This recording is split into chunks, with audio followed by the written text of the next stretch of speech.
7 حيوانات منقرضة قد تكون ما زالت حية. الأسد الأمريكي الشرقي حالة فريدة من نوعها، حيث أعلن قسم خدمة الحيوانات البرية بالولايات المتحدة أن هذا الفصيل منقرض عام 2011، وقد قالت أنه انقرض منذ عام 1930. هي نوع من القطط الشمال أمريكية الضخمة للغاية، وهي قادرة على هزيمة فريسة ضخمة مثل الغزال ذو الذيل الأبيض والغزال الأمريكي. الأسد الشرقي هو نوع من الأسد الشمال الأمريكي، حتى الآن لم يتم تأكيد وجوده في أماكن أخرى، وهو يوجد في شرق الولايات المتحدة وكندا، والسبب أن الناس يعتقدون أنه انقرض أنه لم يره أحد منذ الثلاثينات، وما تم مشاهدته كان فصائل أخرى منه، ويقال أن سبب انقراضه هو صيده. قندس النهر الياباني كلب البحر حيوان نشيط مليء بالطاقة يعيش في اليابان. عام 1990 تم عمل معرض يحتوي على حفريات وآثار أقدام لحيوان القندس الياباني، ولكن لم يتم فعليا رؤيته، وتم إعلانه منقرضا عام 2013. الفصيلة هي قندس البحر الياباني، ويعيش في اليابان. حجمه يتراوح بين 65 إلى 80 سنتيمتر. آخر مرة تمت مشاهدته فعليا كانت عام 1979، لذلك يعتقد أنهم انقرضوا لأنهم لم يشاهدوا منذ ذلك الوقت. ويقال أن أسباب انقراضهم هو الصيد من أجل الحصول على الفراء، وتغير ظروف الجو، ونقص الطعام بسبب التلوث. النمر التازماني يعرف بأنه من أكبر الحيوانات المفترسة في أستراليا. هو ليس من فصيلة القطط، ولكنه يشبه الكلاب أكثر، ويسمى بالنمر بسبب الخطوط الموجودة على جسمه وذيله. حجمه يساوي حجم كلب الكولي، ولكن لديه شعر أقل. يقال إن هناك محاولة لاستنساخه، ولكنها لم تفلح إلى الآن. كان يوجد هذا الحيوان في تازمينيا ونيوجيني. آخر مرة تمت مشاهدته كانت عام 1936، ويعتقد أنه انقرض لأنه لم تتم مشاهدته منذ 50 عام. هناك مناطق كثيرة غير مأهولة في أستراليا ونيوجيني، وبما أن هذا الكلب ماهر في الاختباء فقد يكون مقيما في هذه المناطق.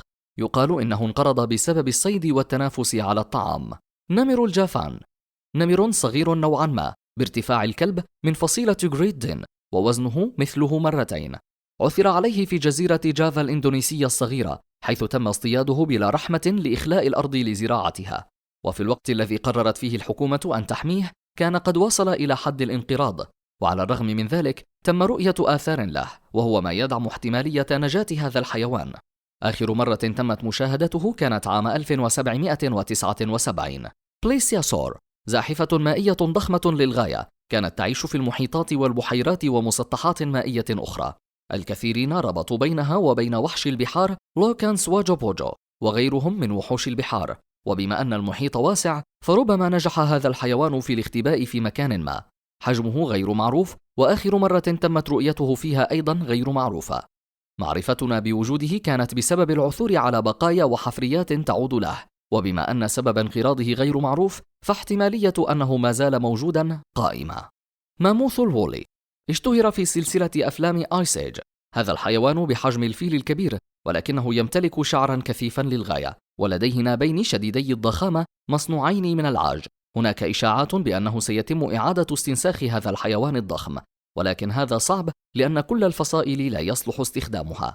ولكن هناك شائعات أخرى أنه ربما كان حيا في شمال روسيا، ولكن لم يتم إثبات ذلك بعد، كما أنه من المرجح وجوده في سيبيريا وألاسكا وشرق آسيا. حجمه يصل إلى 3.4 متر، والوزن قد يصل إلى 4 طن. آخر مرة تمت مشاهدته كانت منذ 1800 عام. سبب الاعتقاد في انقراضه هو نقص الطعام. الغوريلا السوداء جيجانتوبيسكيث يقال أنها انقرضت منذ 100,000 عام. البعض يقول أنه نجت منهم جماعة صغيرة، وأصبحت الآن تعرف بالوحش صاحب القدم الكبيرة. طوله 1.5 مثل طول البشر، ووزنه 10 مرات مثل البشر. للأسف لا تتوافر معلومات كثيرة عنهم. كان موجودا في الصين والهند وفيتنام، وحجمه حوالي 3 أمتار، ووزنه يصل إلى 540 كيلوغرام.